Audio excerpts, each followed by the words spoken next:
در تار و ستار سیم‌های سفید معمولا نسبت به سیم‌های زرد، یعنی مجموعه سیم دوم، با 0.2 میل اختلاف قطر بسته میشن و سیم اول نسبت به سیم دوم نازکتر هست.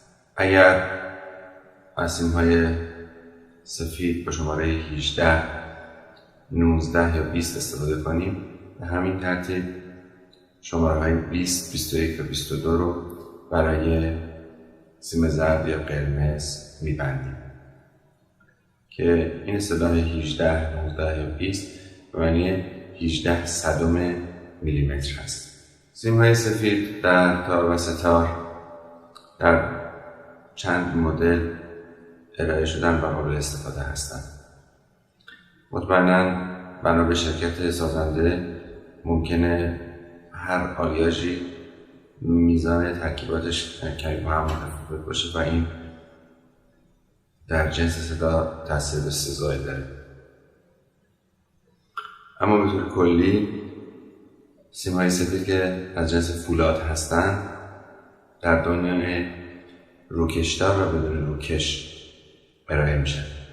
سیم‌های روکشدار که یک روکش کروم بر روی فولاد قرار گرفته، صدای ساز رو یه مقدار تمیزتر، البته گرفته تر و ممکنه کم صداتر بکنه. اما سیم‌هایی که بدون کروم هستند صدای زنگدارتر و باز و شفافتری دارن. سیم مرغوب رو نوازنده مختلف از روی فر نخوردن، لختی سیم، هرچقدر لخت‌تر باشه سیم بهتری هست و همچنین بعضی ها در معرض آتیش میگیرن و امتحانش میکنن. طبیعتاً قدرت پنجه، مضراب، صدای ساز و سلیقه هر نوازنده تأثیری برای انتخاب سیم خواهد داشت. سیم هایی که قطرشون نازکتر هستند برای کوک های بالاتر حالت نرمتری دارن، اما در کوک های پایین یه مقدار صدای ولتری دارن و نوازنده هایی که میخوان در کوک پایین صدای یه مقدار محکمتری بگیرن و بیشتر از کوک های پایین استفاده میکنن، میتونن ضخامت بالاتر رو انتخاب کنن، مثلا سیم اول رو 20 در نظر بگیرن. البته شماره‌های بالاتر از 20 هم قابل استفاده هست، ولی به دلیل اینکه سیم زیر دست یه مقدار کلفت میشه و نوازندگی سخت‌تر میشه، معمولاً نوازندگان اجتناب میکنن از انتخاب اونها. سیم زرد که وجه تسمیه‌اش به دلیل استفاده سیم‌های برنجی که رنگ زرد داره، در قدیم این اسم رو بهش دادن. البته سیم قرمز هم بهش گفته میشه و در حال حاضر بیشتر از جنس برنز که کیفیت بهتری نسبت به برنج داره استفاده شده. سیم‌های برنجی قدیمی کم زنگ‌تر بودن، ولی سیم‌های برنزی که امروز استفاده میشه زنگ بیشتری دارن و نوازندگان رو بیشتر راضی میکنن و در سایزهای 20، 21 و 22 بیشتر رایج هست. برای سیم بم، سیم آخر در ستار و تار، از قطرهای 35، 38 و 40 استفاده میشه که رایج‌ترین اونها 35 هست.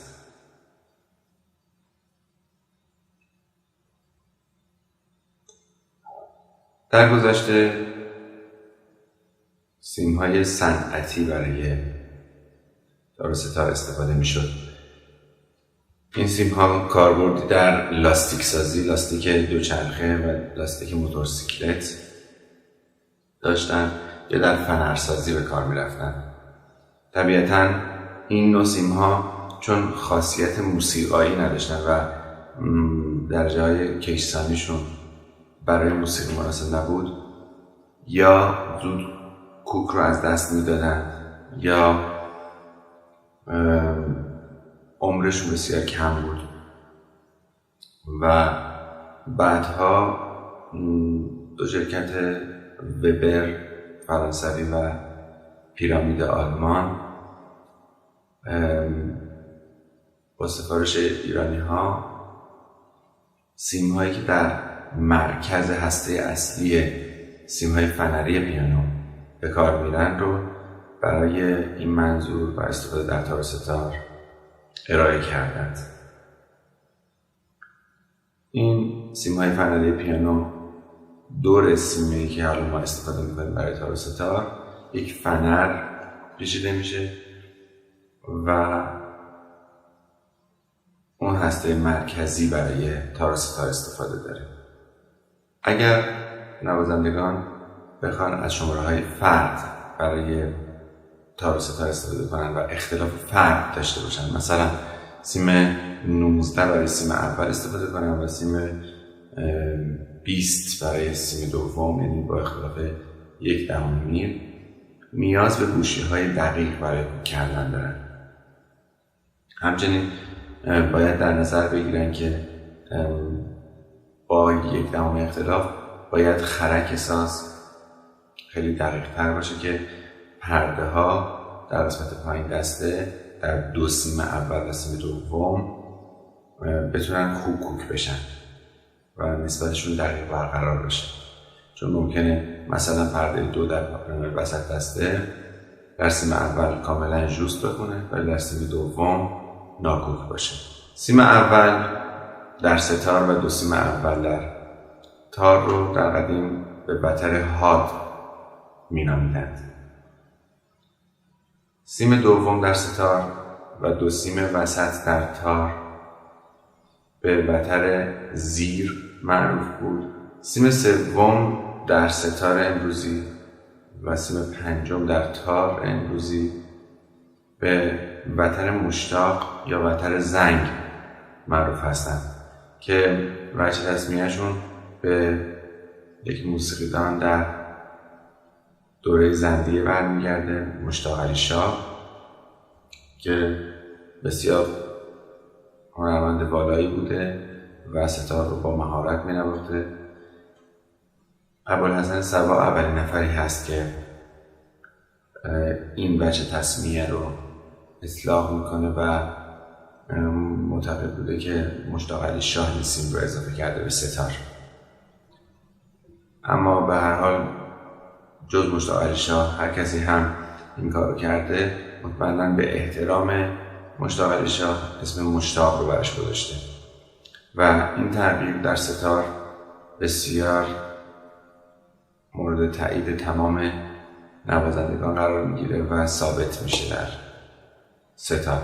همچنین درویش خان به تبع ستار تار 5 سیم رو در دوره قاجاریه تبدیل به تار 6 سیم میکنه و همین سیم وتر مشتاق رو به ساز اضافه میکنه که صدادهی تار هم بهتر میشه و باز این امر هم مورد تایید نوازندگان و موسیقیدانان ایرانی قرار میگیره.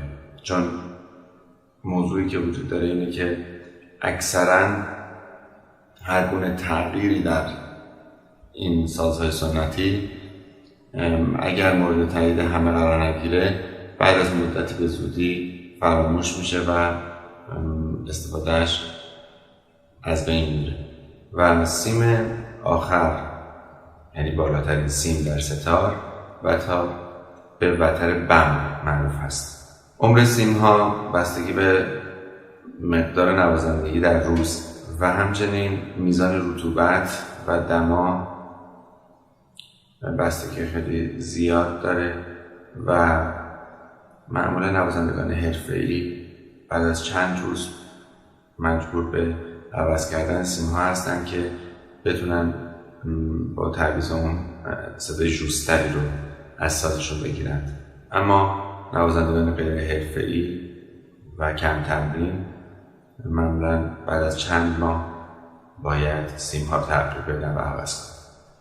مشکلی که در تار وجود داره این هست که خیلی اوقات برخی نوازنده ها با این مشکل برخورد میکنن که دو سیمشون جفت نمیشه، خوب جفت نمیشه. اولین کاری که باید انجام بدن اینه که دو تا سیم رو از نوع عوض کنن و از سیم نوع استفاده کنن. داخل سیم موقع انداختن نباید این موقع شکستگی یا تا شدگی وجود داشته باشه و سیم باید کاملا صاف باشه. این جفت نبودن دو سیم در تار ممکنه از اختلاف نوع و ضخامت دو سیم باشه که طبیعتاً با استفاده از یک شماره و یک جنس از یک کارخونه این مشکل ممکنه رفع بشه. یا کهنگی سیم باشه که باید حتما سیم های نوعی انداخت.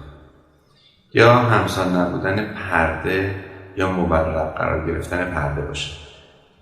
اگر از پرده استفاده کنیم که ضخامتش هر لحظه داره تغییر میکنه، طبیعتاً ممکنه بین دو سیم ضخامت‌های مختلفی داشته باشیم که البته این امر با یه مقدار نوازندگی بعد از 1-2 ماه رفع میشه و پرده صافتر میشه، کوبیده میشه و این مشکل ممکنه رفع بشه.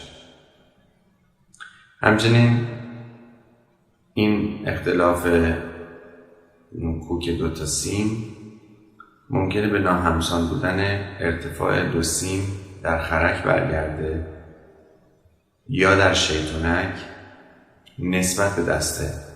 چون امروزه رایج هست که یه مقدار دسته ساز رو گرد ماهی یا حالت مورب یا دایره گونه میگیرن و کاملا تخت نیست دسته تا بنابراین شیطنک و به همون نسبت خرک هم باید از این زاویه تبعیت کنه که به زبان ساده تر فاصله سیم اول و سیم دوم نسبت به دسته یکسان باشه.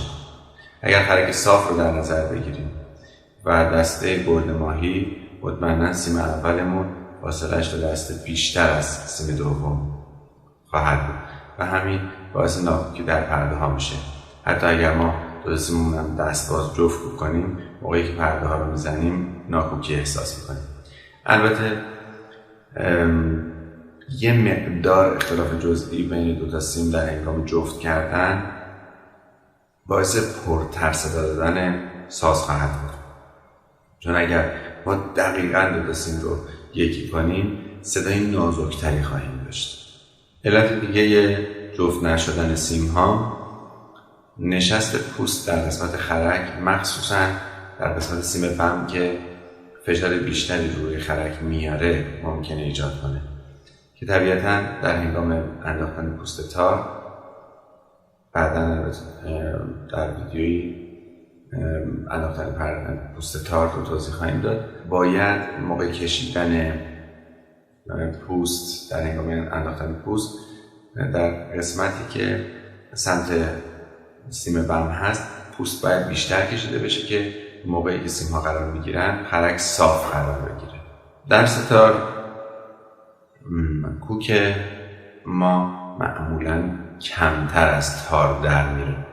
به دلیلی که اولا در ستار زیر خرک ما چوب رو داریم، اما در تار پوست رو داریم که این پوست بسیار نازک و حساس هست نسبت به دم و رطوبت، بالا و پایین میره و همین باعث در رفتن کوک میشه که برخی از نوازندگان در محیطی که مثلا مثل شمال ایران داره رطوبت زیادی هست از پارافین استفاده میکنن تا رطوبت زیاد به ساز و پوست وارد نشه و اونها بتونن از کوک ثابت تری استفاده کنن که البته همین پارافین صدادهی ساز رو این مقدار کر میکنه و کم میکنه و این صدای تو دماغی تری رو از ساز میتونه بشنویم. همچنین این در رفتن کوک برمیگرده به سیم‌های نازکی که در این دوتا ساز استفاده میشه و این سیم‌های نازک طبیعتاً نسبت به دما و رطوبت بیشتر کوکشون خارج میشه، چون دما که بالا میره این طول سیم بیشتر میشه، انبساط پیدا میکنه و همین باعث شلی سیم و در رفتن کوک میشه. این سیم ها که معمولا در قدیم یا در ساخت لاستیک دوچرخه و موتورسیکلت استفاده میشن یا برای برش صنعتی فولاد استفاده میشدن توسط سیم، چون خاصیت کشسانی مورد نظر برای سازهای موسیقی رو نداشتن و اصطلاحاً میوزیک وایر نبودند، این تأثیرات دما رو بیشتر میپذیرفتن و زودتر کوک رو از دست میدادن. اما امروزه این سیم هایی که در بازار رایج شدن از لحاظ کشسانی دارای استاندارد بهتری هستند. همچنین ضعف گوشی ها در قسمت سرپنجه ممکنه باعث کوک در رفتن ساز بشه. البته اگر موقع تهیه سازنده به دقت این کار رو انجام داده باشه و در اصل اون مادگی که گوشی به عنوان یک نری روی اون قرار میگیره و داخل اون میره اگر دقیقاً فیت باشه، ما کمتر باید با این مشکل روبرو بشیم. اما برخی این دقت رو انجام نمیدن و گوشی یه مقدار شل هست داخل سرپنجه. اما اگر کنیک و دقیق باشه این اتفاق نباید بیفته، چرا که سیم ها اونقدری فشار ندارن که بخوان گوشی ها رو جابجا کنن. برخی نوازنده ها به اشتباه خیلی گوشی ها رو محکم میکنن که همین باعث خراب شدن سرپنجه ساز میشه و نباید خیلی فشار داد به سمت داخل و اگر سازی خوب ساخته شده باشه مشکل نباید وجود داشته باشه.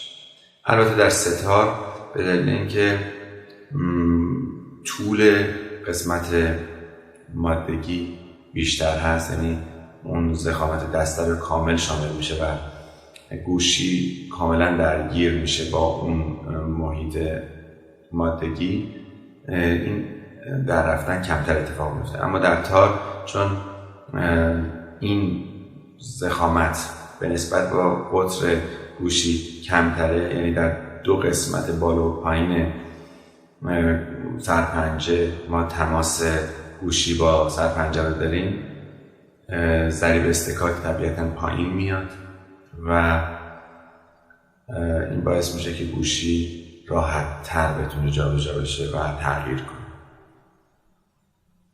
البته با ادعاتی که برای گوشی تار صورت گرفته از طرف استاد ابراهیم قنبری مهر در تارهایی که به سرپنجه طاووسی معروف شدن، این مشکل حل شده و با یک مکانیزم پیچ و مهره و جابجایی سیم توسط این پیچ به سمت بالا یا پایین از کوک دقیق‌تر و راحت‌تری میتونیم استفاده کنیم و در رفتن اتفاق دیگه نمیفته.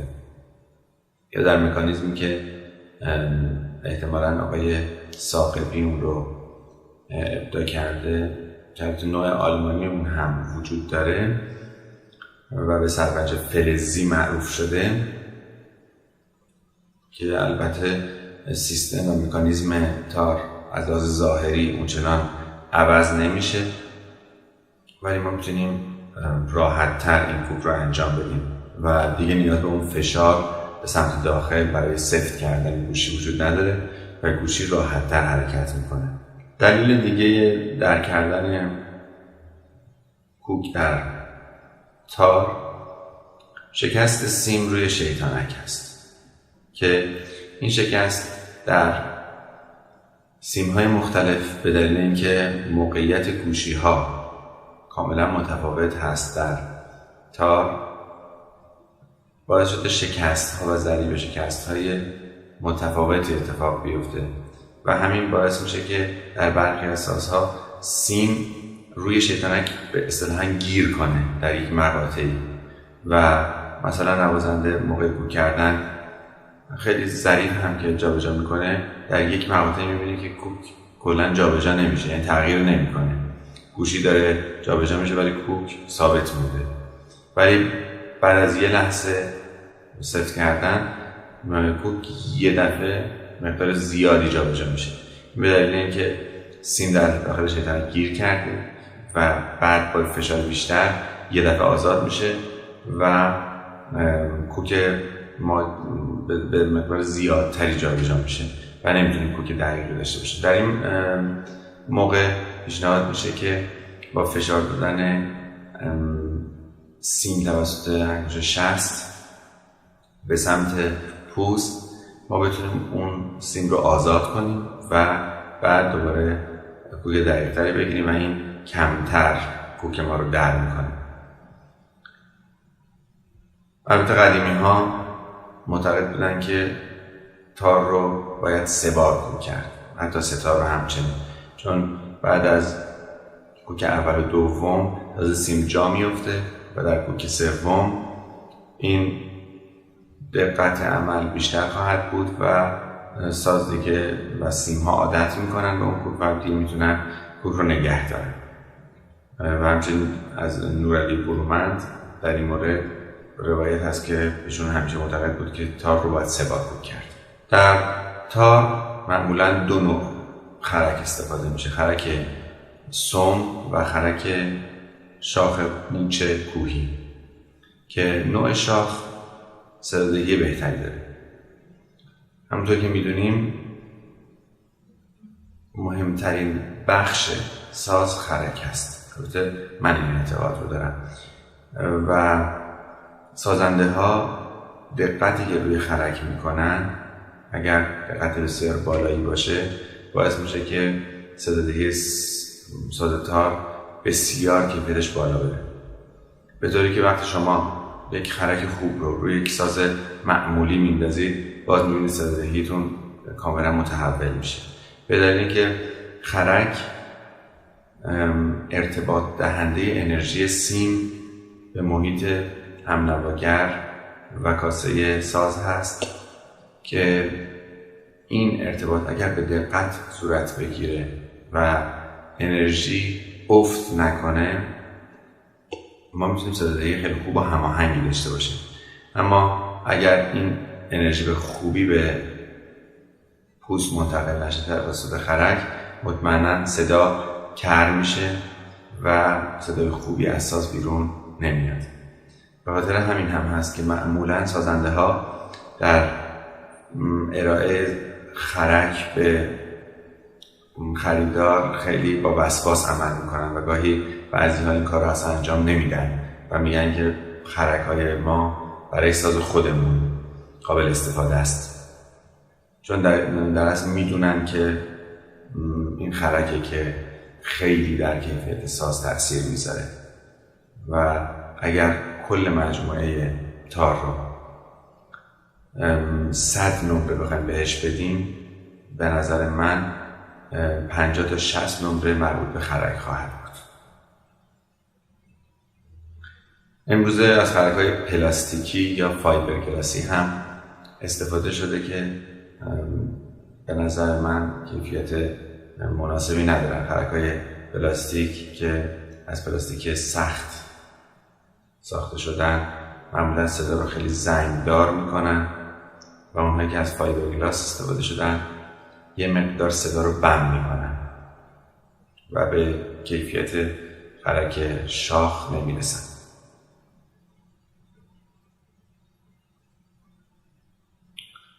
همچنین شکستی که روی خرک تار وجود داره از نقطه‌ای که سیم روی خرک میشینه و این شکست یک شکست خوب باشه به طوری که سیم فقط در یک نقطه، حداقل یک نقطه بتونه با خرک تماس داشته باشه که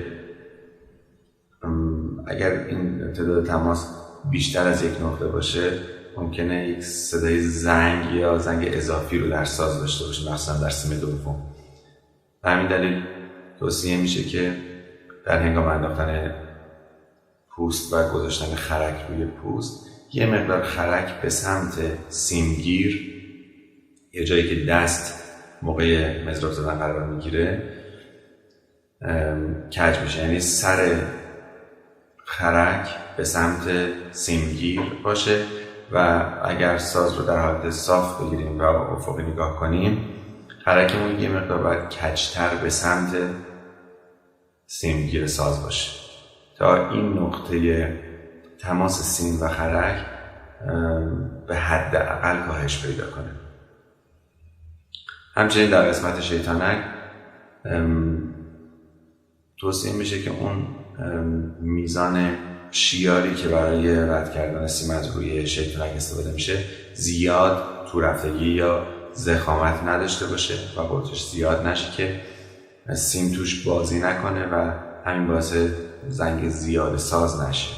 در ستار یک پرده شیطنک استفاده میشه که در تار موجود نیست. این پرده شیطنک که به قول محمد حسین یگانه یک روایت داستان حالا شاید غیر واقعی در موردش دارن، این هست که یک روز سازنده ساز وقتی دوتاری رو میسازه و میزنه میبینه که صدای خوبی نداره و بعد شب خواب میبینه که شیطان به خوابش میاد و میگه در قسمت بالا از یک پرده استفاده کن و این پرده رو محکم ببند که پرده به پرده شیطانک و اون استخونی که سیم ها از روش رد میشن و بعد میرن به سمت گوشی به شیطانک معروف میشه. بستن محکم این پرده باعث میشه که در نقطه بالای ساز سیم کاملا ثابت بشه و انرژی حرکتی سیم بیشتر به خرک منتقل بشه. به عنوان نمونه اگر شما یک طناب رو توسط 2 نفر بگیرید و این طناب رو حرکت بدید، انرژی که به دست 2 نفری که دو طرف طناب وایسادن، با موقعی که این سیم رو یه طرف به یک ستون ببندید و اون طرف یک نفر بگیره و بعد باز بزنید، میبینید که فشار شاید به اندازه 2 برابر روی دست اون فردی که اون طرف سیم رو یا طناب رو گرفته بیشتر خواهد شد، چرا که این طرف کاملا ثابت شده توسط ستون و انرژی بیشتر به اون طرف منتقل میشه. بنابراین با صفر بستن پرده شیطانک ما میتونیم انرژی بیشتری رو به خرک منتقل کنیم و همین انرژی طبیعتا از طرف خرک به صفحه روی ستار منتقل میشه و ستاردهی بیشتر و بهتر خواهد بود. در مورد کوک ستار و تار یک ویدیوی مفصل در مورد تمامی کوک ها در دستگاه ها و آوازهای مختلف خواهیم داشت، اما به طور کلی تعدادی از این کوک ها رو به صورت فهرست برای شما معرفی میکنم. قبل از اون باید گفت که در مورد کوک های مختلف در ستار و تار، البته بیشتر موضوعیت در مورد ستار بوده توسط مهدی قلیخان هدایت که از پژوهشگران موسیقی بود و کتاب مجمع الادوار رو داره، میشه گفت نخستین بار کوک های مختلف در ستار عنوان شده. او از 6 کوک اصلی نام میبره. کوک های اصلی کوک های 4گاه، 3گاه، شور، نوا، همایون و راست پنجگاه هست و از 19 کوک که از مشتقات این کوک هاست باز ایشون نام میبره به عنوان کوک های فرعی. به عنوان نمونه برای ماهور عنوان میکنه که یک کوک میتونه کوک 4گاه برای ماهور باشه که همون دو سل دو دو هست، یا میتونیم برای ماهور البته سی بمول از کوک بیاتورک چپ کوک استفاده کنیم، یعنی دو سل سی بمول فا، یا همچنین از کوک ماهور چپ کوک نام میبره که دو فا سی بمول هست، یا میتونیم برای ماهور فا از کوک شور استفاده کنیم. دو سل دو فا. این ترتیبی که نام میبریم از سیم حاد یا سیم اول به سمت بم هست. کوک‌های دیگر دو سل سل ره یا دو سل ره ره، دو فا ره ره، دو سل سی بمول می بمول، دو فا می بمول سی بمول، دو فا دو دو، دو سل لا ره، دو فا لا ره، دو فا فا دو، دو سل لا کرون ره، دو فا سل کرون می بمول، دو فا می کرون سی کرون، دو فا می کرون ره کرون، دو سل سی کرون می کرون، دو سل فا می کرون، دو سل دو می کرون، دو سل می کرون می کرون، دو فا سل می کرون، دو سل لا کرون دو، دو سل لا کرون می بمول، دو سل فا ره، دو سل لا کرون ره، دو فا سل دو، دو فا سل کرون می بمول، دو سل سل فا، دو سل سل سل، دو سل سی می، دو سل سی بمول سی بمول، دو فا سی بمول می بمول، دو سل سی بمول می بمول، دو می دو دو. البته در تار به دلیل اینکه دو سیم اول جفت هستند و دو سیم دوم باز جفت هستند، این اسامی که دو سل گفتیم میتونه دو دو سل سل بشه. طبیعتاً حالا به جز اون کوکی که برای شور ترکمنی معمولا استفاده میشه که دو می دو دو بود گفتیم، بقیه موارد دو سیم اول به نسبت دو سیم دوم یک چهارم یا یک پنجم زیرتر کوک میشن که نسبت هماهنگی بهتری دارن. البته در تار که دو سیم جفت هستن به جز سیم اول در دو سیم دوم موقعی که نمیخوایم از حالت ملودیک استفاده کنیم و بیشتر میخوایم بهشون نقش واخون بدیم، میتونیم از کوک سل فا استفاده کنیم، یعنی یکیشون رو سل کنیم یکیشون رو فا کنیم که این کار بیشتر توسط استاد جلیل شهناز استفاده میشد یا همچنین آقای فرهنگ شریف. در بعضی موارد لطف الله خان مجد هم از این نوع کوک استفاده کرد. جهت انداختن سیم در تار یا ستار و زدن یک گره، ما میایم سیم رو به این شکل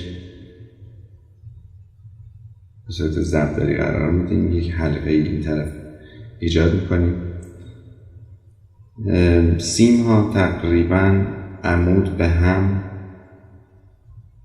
باید تابیده بشن به طوری که دو سیم دور هم بتابن، نه اینکه یک سیم دور دیگری بتابه، چون وقتی یک سیم دور دیگری میتابه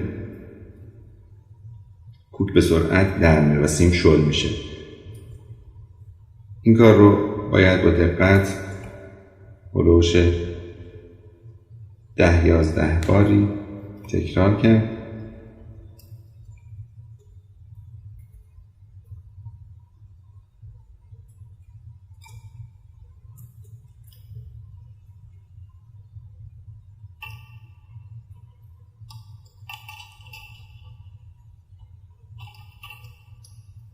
همینطور که میبینید دو تا سیم دور هم گره خوردن و دیگه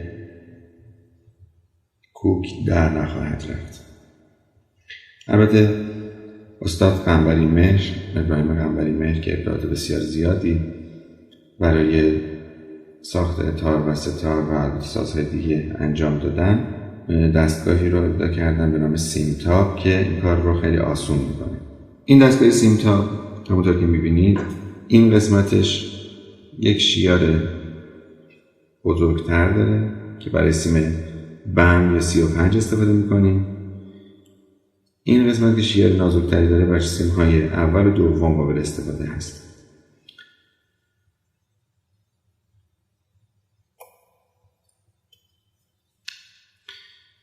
ما سیم رو زیر این پیچ قرار میدیم. این مقدار پیچ رو شروع میکنیم. سیم رو سفت میپیچونیم.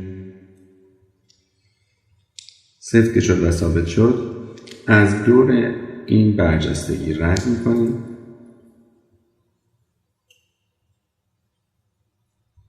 الان چون من سیم 35 رو دارم استفاده میکنم، میندازم دور این حلقه که جای بیشتری داره برای سیم بم استفاده میشه و بعد باز از دور اون برجستگی دوم رد میکنم. این پیچ منو صرف میکنم. یه مقدار سیم رو میکشم تا این فنر تحت فشار قرار بگیره و شل نباشه. یه ذره سفتش میکنم. پیچ رو محکم و بعد هلوهوش 7-8 دوری این رو بپیچونم. همونطور که میبینیم این سیم دقیقاً دو بخشش دور هم داره میتابه و خیلی حالت منظمی برای این گره ها ایجاد میکنه و کوک در نخواهد رفت.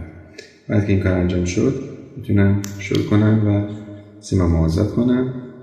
پیچ رو باز کرده و سیم برای انداختن آماده است.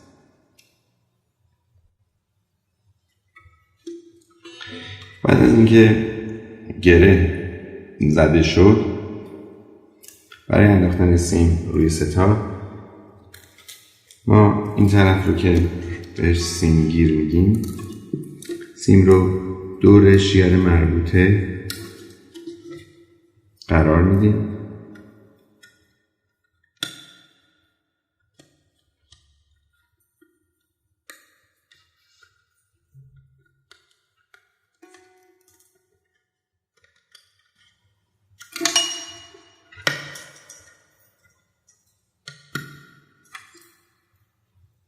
کاملا که قرار گرفت از روی خرک میاریم.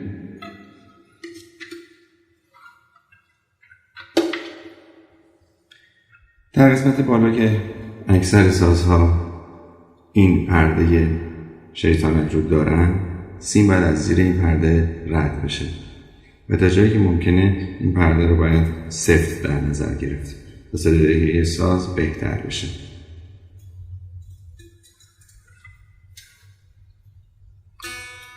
یک سری از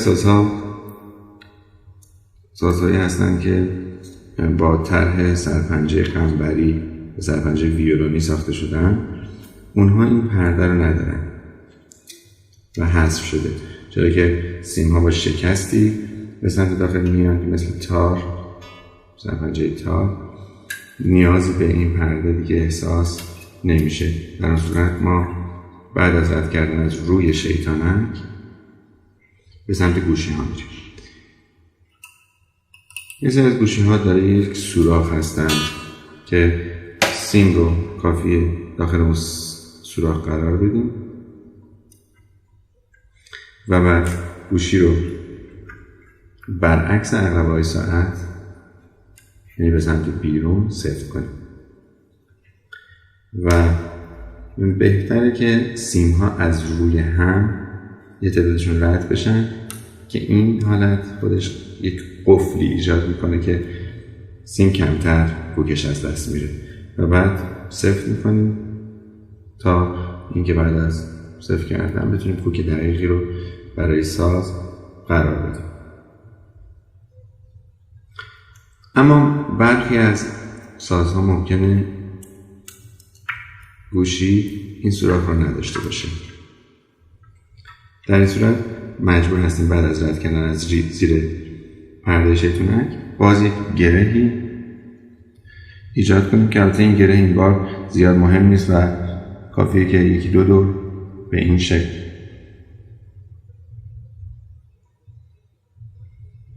بپیچونیم باید سعی کنیم که در هنگام انداختن سیم در طول سیم شکستگی ایجاد نشه، چون این بعداً در کوک تاثیر میذاره. این گره که ایجاد شد از داخل گوشی به این شکل رد میکنیم و بعد به این شکل میندازیم دور گوشی و اینجا به این شکل سفت میکنیم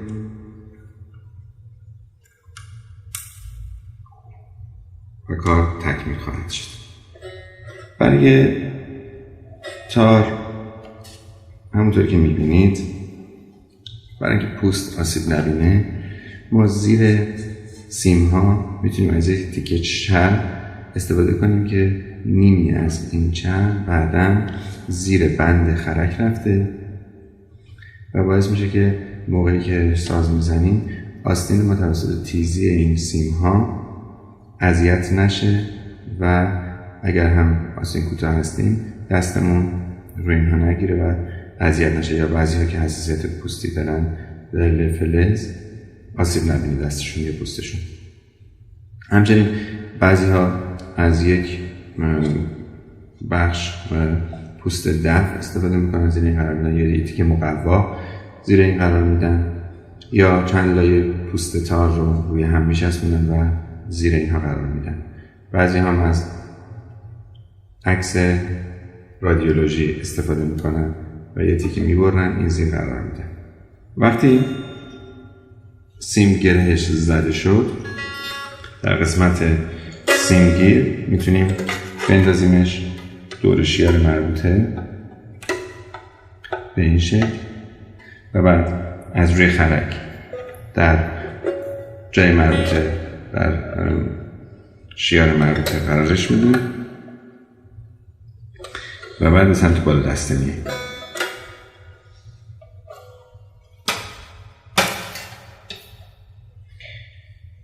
در قسمت بالا دسته برخی از سازها گوشیشون داخل گوشی یه سوراخی قرار گرفته. اونجا که میبینید این یک سوراخ داره که سیم رو میتونیم داخل این سوراخ قرار بدیم و بعد برخلاف عقربه های ساعت سیم رو سفت کنیم به این شکل و میپیچونیم. سعی میکنیم در این پیچش سیم روی سیم بیفته، چرا که همین سیم روی سیم انداختن باعث سفت‌تر شدن سیم ها و استحکام سیم ها روی گوشی خواهد بود. و بعد هنگام پیچیدن بعد از یکی دو دیگه سعی میکنیم اینها در کنار هم خوب قرار بگیرن و تلاشمون این خواهد بود که در نقطه آخر به موازات سوراخی شیاری باشن که باید قرار بگیرن روش. یعنی اگر من مجبورم که برای بم در اینجا باشه، سیمم تا اینجاها تقریبا بیاد. البته باید دقت کنیم که سیم خیلی به اون سمت یا به این سمت نزدیک نشه، چرا که همین باعث میشه که بعداً موقع کوک کردن گوشی دقیقاً نتونه بره داخل، یا اینجا گیر بکنه داخل‌تر نتونه بره، یا اینور گیر کنه داخل‌تر نتونه بره و همین باعث میشه که گوشی شل باشه و کوک زود در بره و نتونیم کوک رو ثابت نگه داریم. در سازهایی که از مکانیزم گوشی فلزی استفاده شده که در اصل با پیچوندن این گوشی این استوانه داخل این قسمت که حالت یک سیلندر داره، این مثل یک پیستون داخل این حرکت میکنه. آرزوت نریومدگی و سیستم کانون دقیق دور هم میتابن و باعث یک کوک دقیق میشن. در این نوع گوشی ها هم این سوراخ وجود داره که به راحتی بعد از انداختن داخل سوراخ طبق شیوه قبلی سیم رو سفت میکنه. اگر تاری دارای این سوراخ روی گوشی نبود، مجبوریم که از نخ استفاده کنیم. البته اگر بخوایم که کلیه سیم ها رو عوض کنیم، طبیعتاً برای راحتی کار از سیم 5 ابتدا استفاده میکنیم، چون پایین‌تر از بقیه قرار گرفته و با در آوردن بقیه گوشی ها این فضای داخل آزادتر میشه و میتونیم به راحتی سیم هنگام رو در وهله اول عوض کنیم. بعد سیم سوم و چهارم، بعد از اون سیم اول و دوم که بالاتر قرار گرفتن و همچنین سیم بند. برای انداختن نخ دور گوشی هایی که سوراخ ندارن ما این نخ رو به دونیم میکنیم به این شکل. بعد میایم ببینید به این شکل میندازیم و این دوتا رو جمع میکنیم. در اینجا میبینید که یک قلاب ایجاد میشه که اگر من به این شکل بپیچمش سفت میشه درجا. بنابراین میام از اون سمتی که سفت میشه قرار میدم دور گوشی.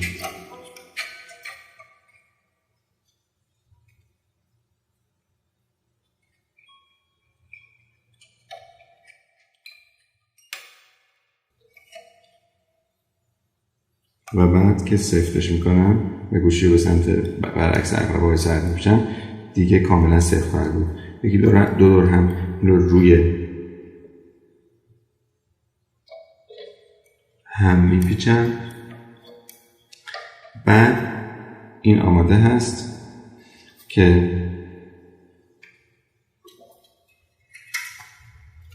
قلاب سیم رو داخل این بندازم و یک گره ایجاد کنم و بعد سیم دور این نخ سفت خواهد شد.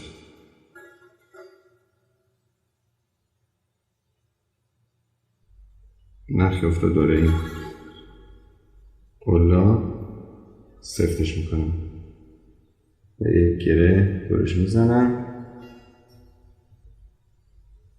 گره من که آماده شد که این تکون نمیخوره و بعد با سفت کردن دور گوشی میتابه.